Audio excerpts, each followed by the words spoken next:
Well, good morning, everybody, and thanks for attending this session on investing your ARF. We're here as part of Pensions Awareness Week, and we've been running sessions during the week on various different topics. And today, as I said, we're going to talk about investing your pension.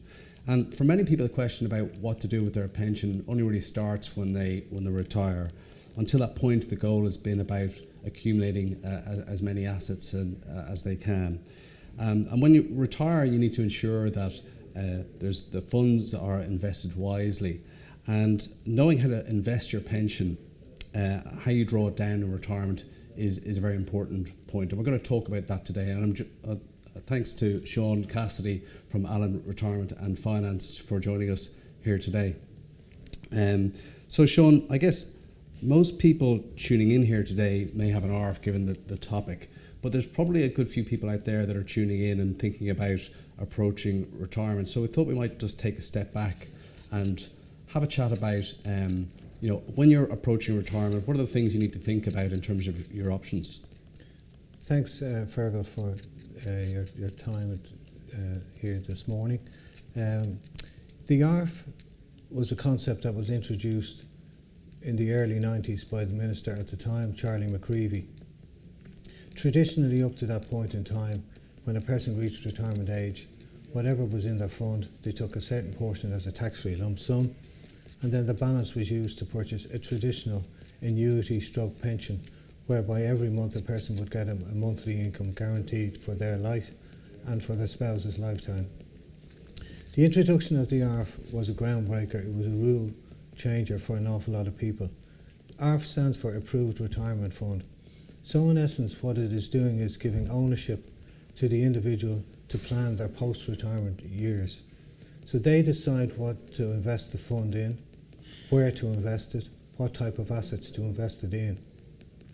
Interestingly, when the ARF was introduced first, interest rates were at 4 or 5%. So it was easy for people to make the decision to use the ARF, because you could provide the income and at the same time leave the capital intact, and the capital upon your death could either pass to your wife or to the next generation. So it had a lot of advantages over the annuity type of contract. But nowadays, because of lower interest rates, it has become a much more complex product and a much more engaging product for clients to have to engage in post-retirement, with regular reviews and attitude to kind of lifestyle and income drawdown, risk, etc. have become paramount in planning post-retirement. Okay, so I guess then, so the options for people, I guess, are then an annuity, which is less attractive these days for some of the things you mentioned, taking all the cash out, which is pretty tax ineffective, and the more common option now in taking out the ARF. And you talked about the benefit there of that being that you can pass down the assets, and I guess that's one of the benefits over an annuity. Are there drawbacks with an ARF? The drawbacks with the ARF is people's greatest fear is that the fund will bomb out, that they run out of money. So there's careful planning that has to go into planning the retirement income. The revenue insists between the ages of 61 and 70 that you must draw down 4% of the value of the fund each calendar year. Now that rises to 5% in the year that you attain age 71. So they're the basics in terms of withdrawals. You would have, in addition to the withdrawal, possibly a management fee in the region of 1%. So in an era where interest rates are at zero, or indeed minus, to keep the capital intact, your fund would have to grow in the region of 5 to 6%, depending on what age you are. Yeah. So that involves you taking a much higher risk, and in terms of what your tolerance for risk is, as people get older, their tolerance for risk diminishes. However, in the context of an ARF, they would have to embrace risk to maintain the income post-retirement. Yeah, okay, right. That's the common misnomer, isn't it? That the older you get, the less risk you should take. But I guess with people living longer, the funds are sitting there for a longer period of time, and keeping that capital preservation is really, really important. I mean, what are the things that when you're advising clients in terms of mitigating that bomb out risk and running out of money, what are the things you look to? Well, the first thing that we do is we do a risk profiling questionnaire on the client. So this is a useful indicator as to where their risk and their attitude to risk is at. Now, that's measured on a scale of 1 to 7. Quite a lot of people come out of that with a kind of category 3 or 4. But you have to talk, it's only the basis of a conversation. You have to explain to people about the risk of not taking enough risk, in the sense that if a person puts all their assets into a category 3 or 4, it's unlikely in the long term that that will provide the necessary income drawdown for them. So that's the start of the process. We then try to work through to say, in developing a strategic plan as part of the planning process, that usually involves a core asset allocation of the assets with satellites built around it to maybe add more value in the longer term. And those assets would not be drawn upon should markets fall at any point in time. So I guess the consideration then is more risk is potentially required. I mean, I'm sure that's a concept that people going into retirement hadn't thought about. Yeah, you see, the other option is, as we discussed earlier, is the annuity. Now, can you imagine that if you have €1 million in your pension pot, and your likely pension at 65 could range from about 26 to 30 odd thousand a year? It doesn't sound very good value for money, and indeed it's not very good value for money. Primarily driven by the fact of longevity, that people are living longer, and the low interest rate environment that we're currently in. So it could take on average till age 92 to actually get your capital back through an annuity. So faced with that, most people then say, I have to go the alternative route.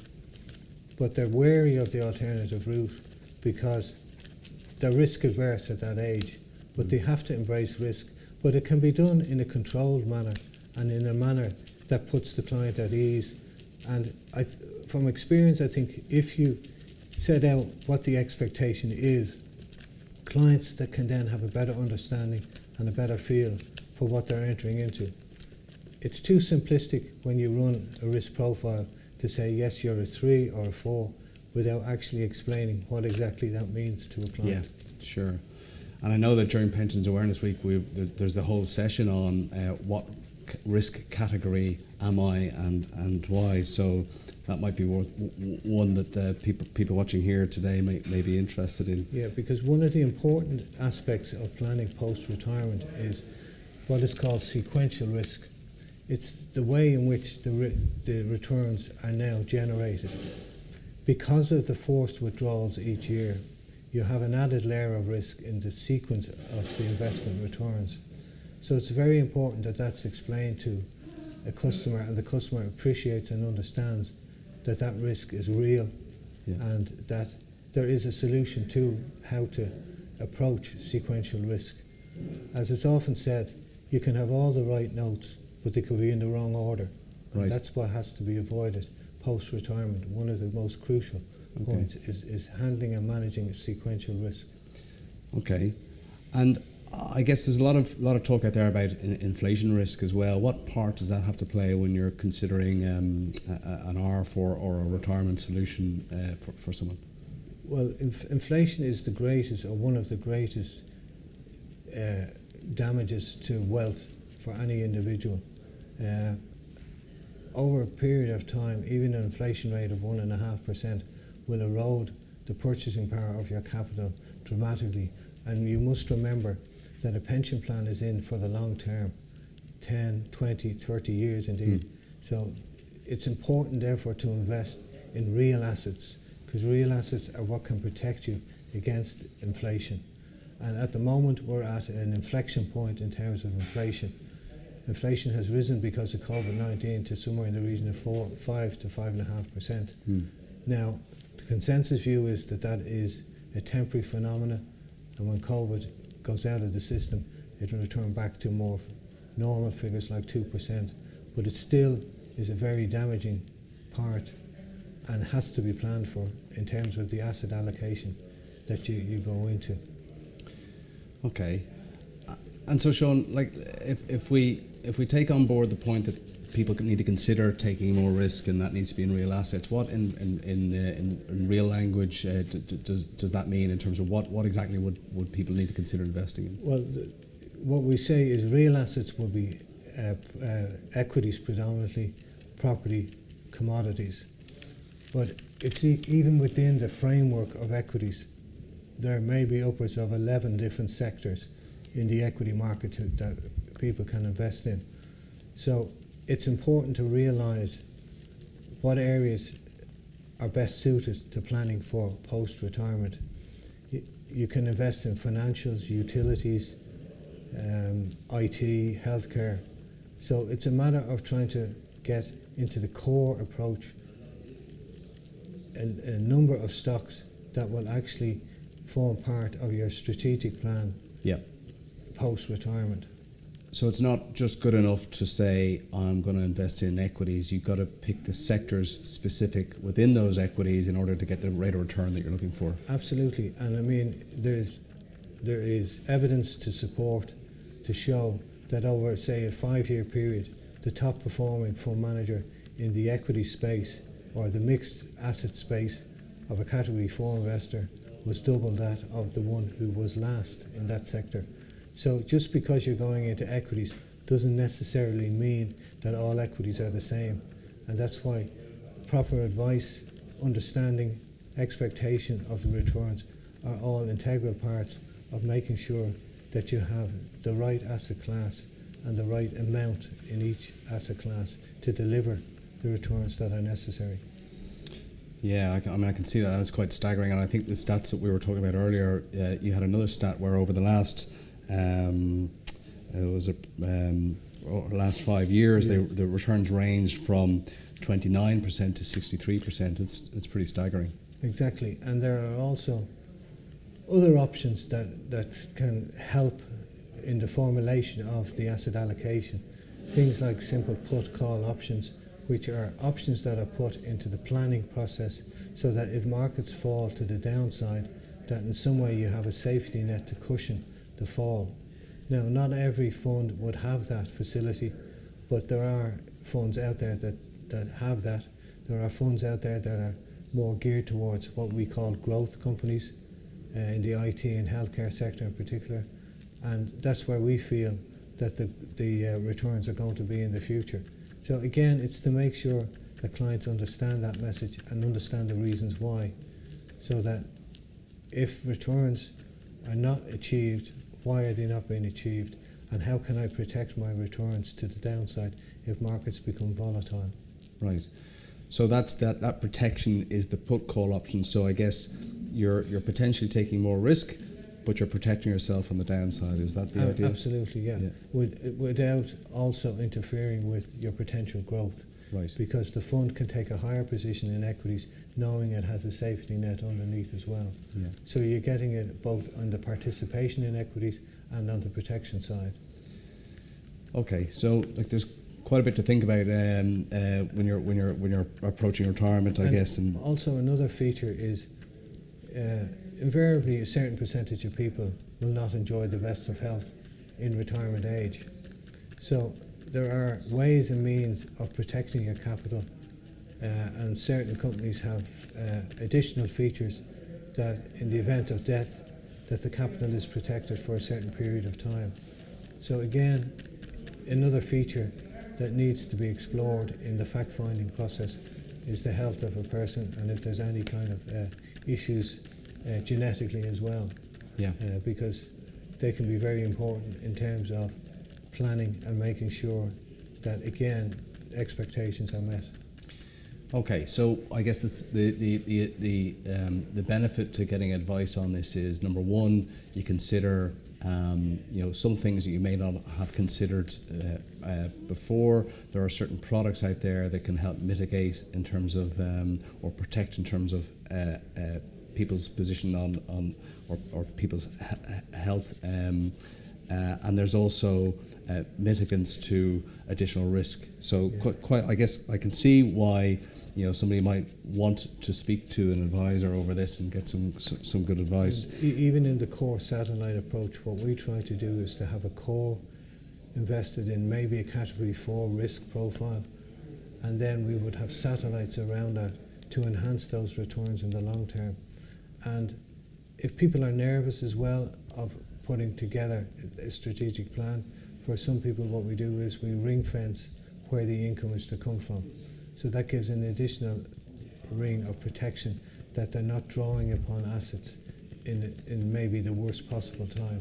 So that could involve maybe an allocation to cash for the first 2 to 3 years to get a person used to the planning of and having a look in reality at how the plan is operating without too much stress being involved. Okay.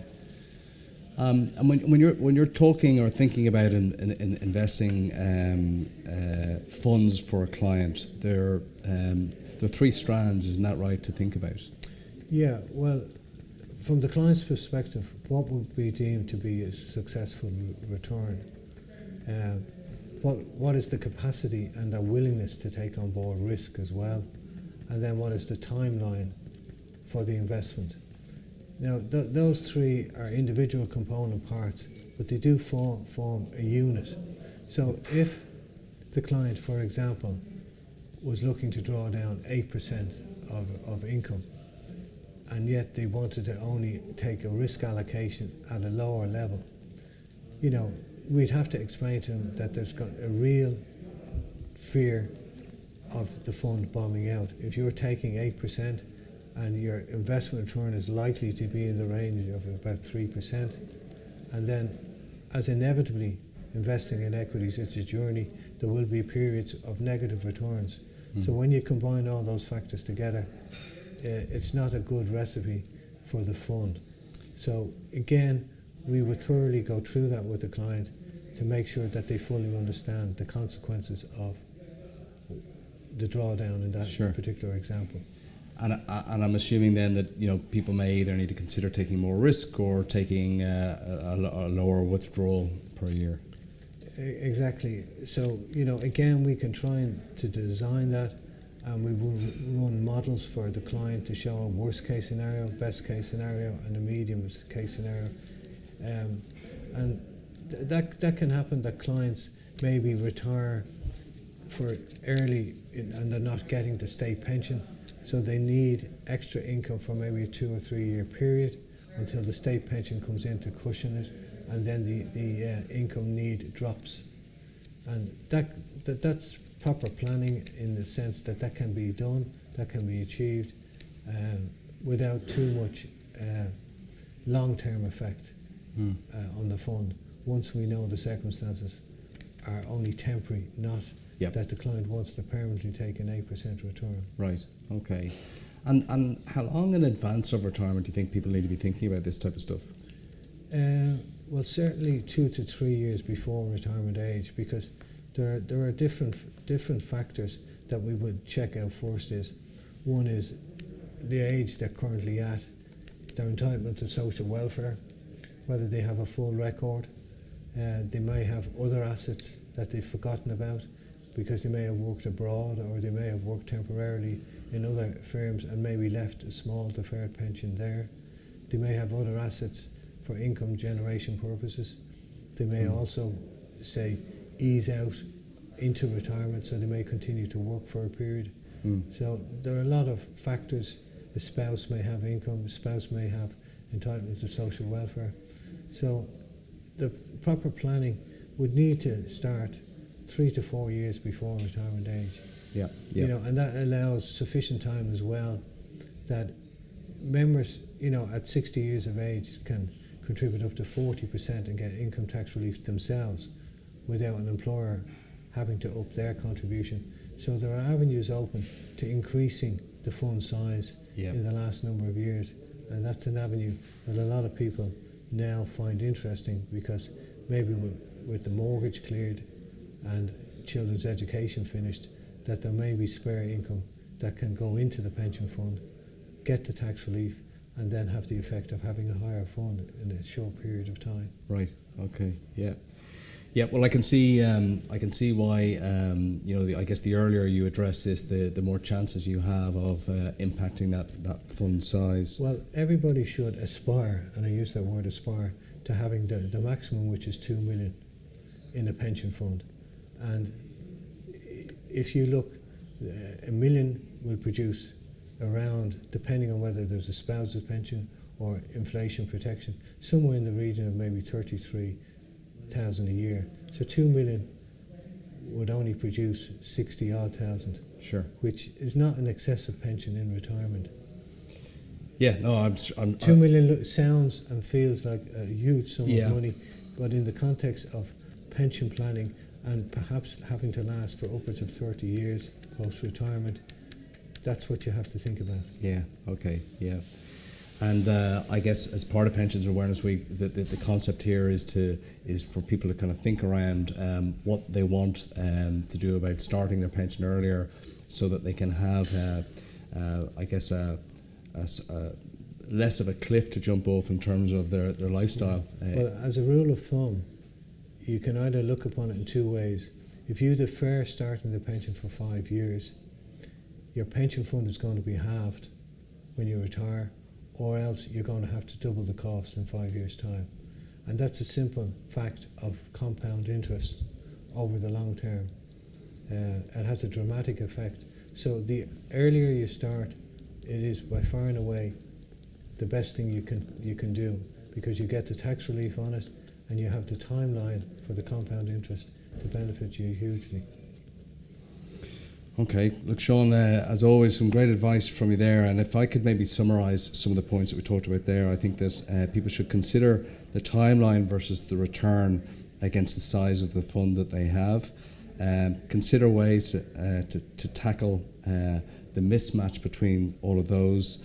If early enough, to increase the size of the fund or increase the risk. And if they're concerned about that increased risk, there are protection measures such as a put and call product that can be put in place.